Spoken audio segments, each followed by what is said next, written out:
لقد كان لكم في رسول الله أسوة حسنة لمن كان يرجو الله واليوم الآخر وذكر الله كثيرا.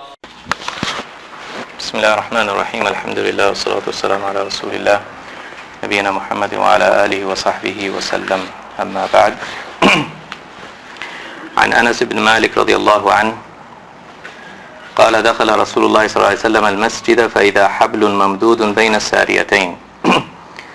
Anas ibn Malik radiallahu anh, he narrates that once the Prophet ﷺ entered the masjid and he saw that there was a rope hanging between two pillars in the masjid. فقال ما هذا الحبل?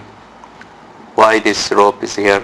قالوا هذا حبل لزينب تصلي فإذا كسلت أو فترت أمسكت به.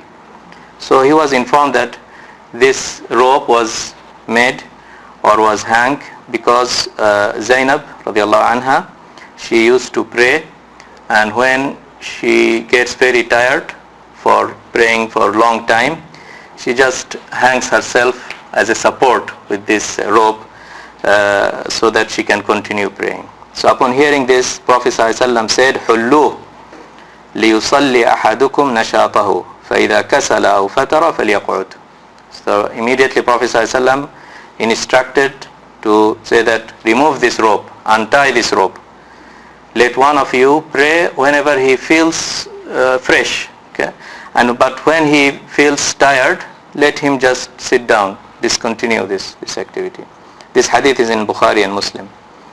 So this hadith shows how the Prophet ﷺ, we are referring to Zainab, the wife of the Prophet ﷺ. And this shows how Prophet ﷺ used to teach this balance and pointing to the main purpose of ibadah is not to kill oneself with ibadah, rather to have this ibadah with a pleasing mind and fresh body. Okay?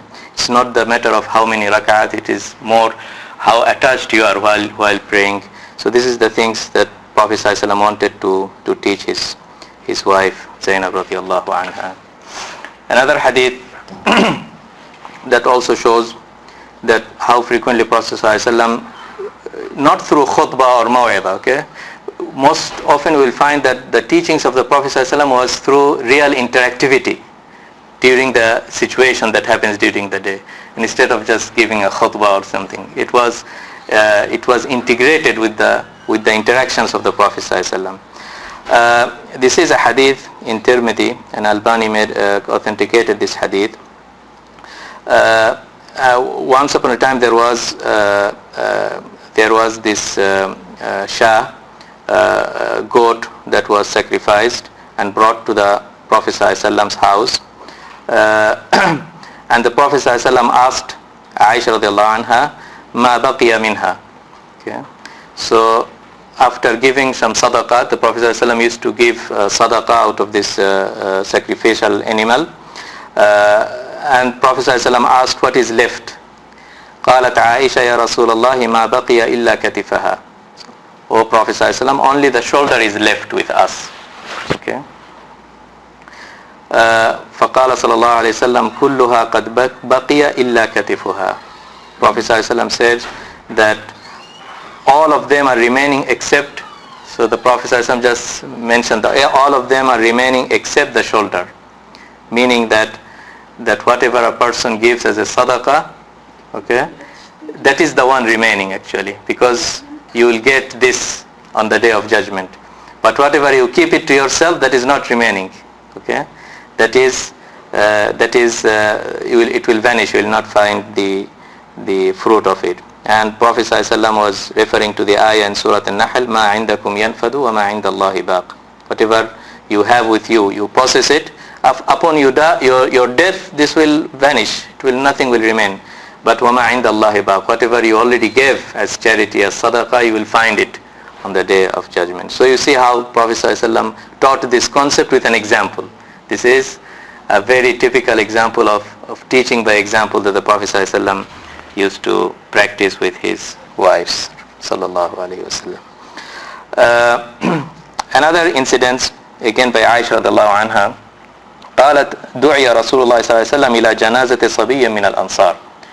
Prophet ﷺ was called to pray the funeral, janaza, of a small child among the Ansar who died. فقلت يا رسول الله طوبى لهذا عصفور من عصافير الجنة لم يعمل السوء ولم يدركه. So Aisha radiallahu anha, because this was a small infant, she said that how fortunate is this boy, this baby. He is among the birds of Jannah. He has never done any wrong. Okay, so he is getting a free entrance to Jannah. This is the Aisha's comment.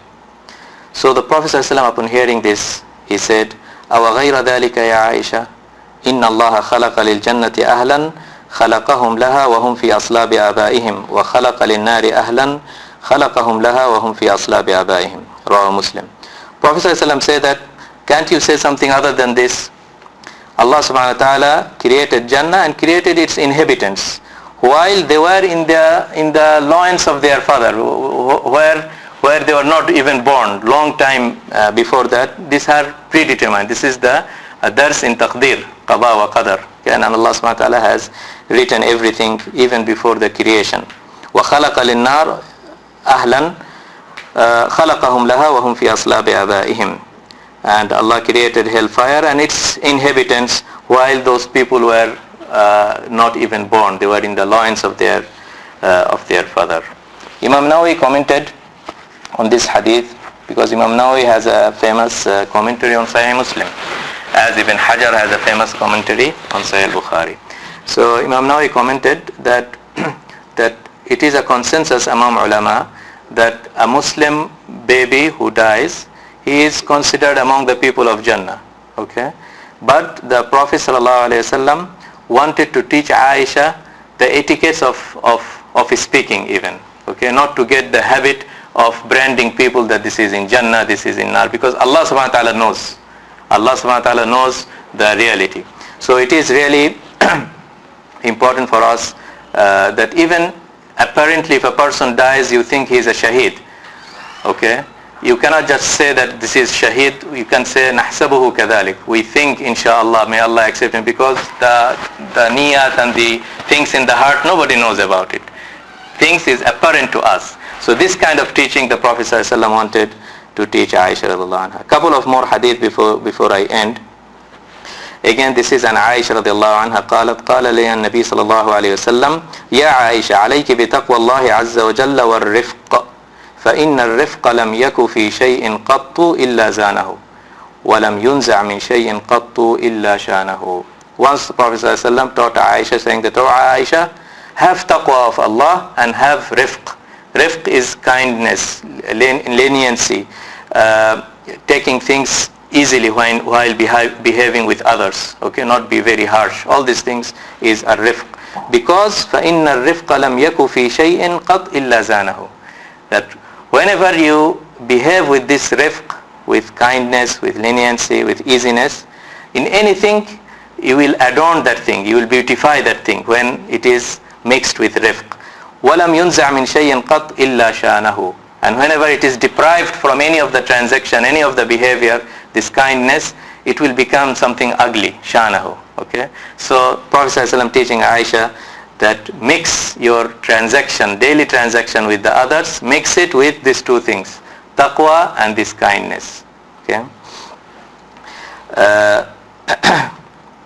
and perhaps one of the implementations of this is the next hadith, or the last hadith I would like to say here. عن عائشة رضي الله عنها قالت استأذن رهط من اليهود على رسول الله صلى الله عليه وسلم فقالوا السلام عليكم. Okay. In the Medina, there was tribes of Yahud before they have been driven out, at the early time. So some group of Yahud came to the Prophet sallallahu alaihi wasallam and they entered and gave salam. But look at the cunning behavior of the Yahud. They did not say assalamu alaikum. They said assalamu alaikum. Okay, very derivative. Okay, very close in pronunciation, but just the opposite in meaning. Assalamu alaikum means al-mautu alaikum. Okay, let you die or things like it's a cursing. Okay, assalamu alaikum. Sam means al-maut. So the Prophet ﷺ said wa alaikum, and on you. Okay, but Aisha radiallahu anha, she noticed that these guys are saying Assalamu alaikum. So she could not control herself. She said, Assalamu alaikum wa la'natullahi wa ghadabuhu alaikum. Okay, so she replied with that Allah's la'na, Allah's curse, Allah's wrath on you, and she started to shout on those Yahud. So the Prophet ﷺ took Aisha and said, Mahlan ya Aisha, alayki bil rifq wa iyaki wal unfa aw al fuhsh. So Prophet ﷺ said that, take it easily Aisha, why you are just bursting out with these curse words, okay? Just be gentle and don't be so harsh and don't utter these obscene words, okay? So Aisha has justification. She said, awalam tasma' ma qalu, haven't you heard what did they say? Assalamu alaikum. So the Prophet ﷺ said, awalam tasma'i ma qult, haven't you heard my reply, what did I say? Radattu alayhim fayustajabu li fihim wa la yustajabu lahum fiyya. Okay, I just said wa alaykum, so I replied, and Allah will not accept their dua, which is assalamu alaikum, but Allah will accept my dua against them, which is wa alaykum. Okay, so this is in Bukhari and Muslim, very authentic hadith. So this hadith also shows that even when it was a case when a person really gets out of his control because of this behavior, still just be gentle, okay? And I think I'll just take this opportunity that it's very evident even with kids and the Western culture and the culture in the school that people just, it became a habit that they utter this F word, this S word, this, okay, all these things. And it is very rampant even in Western movies and these things. So we really need to practice to control the tongue and not to speak these obscene things. And this is the essence of what Prophet ﷺ taught Aisha radiallahu anha. May Allah subhanahu wa ta'ala grant us tawfiq and ilm and hidayah. Wallahu alam wa sallallahu ala nabiyyina Muhammad wa jazakumullahu khairan. لقد كان لكم في رسول الله أسوة حسنة لمن كان يرجو الله واليوم الآخر وذكر الله كثيرا